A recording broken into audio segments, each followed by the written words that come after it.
லைஃப்பில் எப்போவாச்சும் மற்றவங்களுக்காக பேசி நீங்கள் ஒரு பிரச்சனையில் மாட்டியிருக்கீங்களா?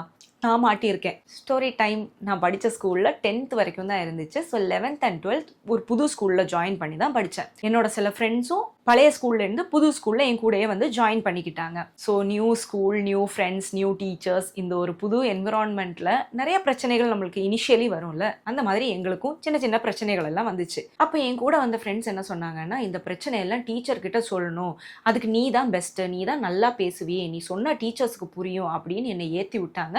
நானும் அதை நம்பி எல்லா பிரச்சனையும் டீச்சர்ஸ் கிட்ட நான் சொல்ற மாதிரி ஏன் சார்பா போய் சொல்லிட்டு இருந்தேன். அப்படியே அவங்க எல்லாம் மைக்கும் நான் ஒரு ஸ்பீக்கருமா ஒரு வருஷம் ஓடிடுச்சு. 12th ஆரம்பிச்ச உடனே டீச்சர்ஸ் எல்லாம் என்ன கூப்பிட்டு அட்வைஸ் பண்ண ஆரம்பிச்சாங்க. பாரு பௌர்ணமி, உனக்கு மட்டும்தான் பிரச்சனை, மற்றவங்க எல்லாம் நல்லா படிக்கிறாங்க, நீ இப்படி ஸ்கூலையும் டீச்சர்ஸையும் குறை சொல்லிட்டு இருந்தா உனக்கு தான் மார்க் வராது அப்படின்னு சொன்னாங்க.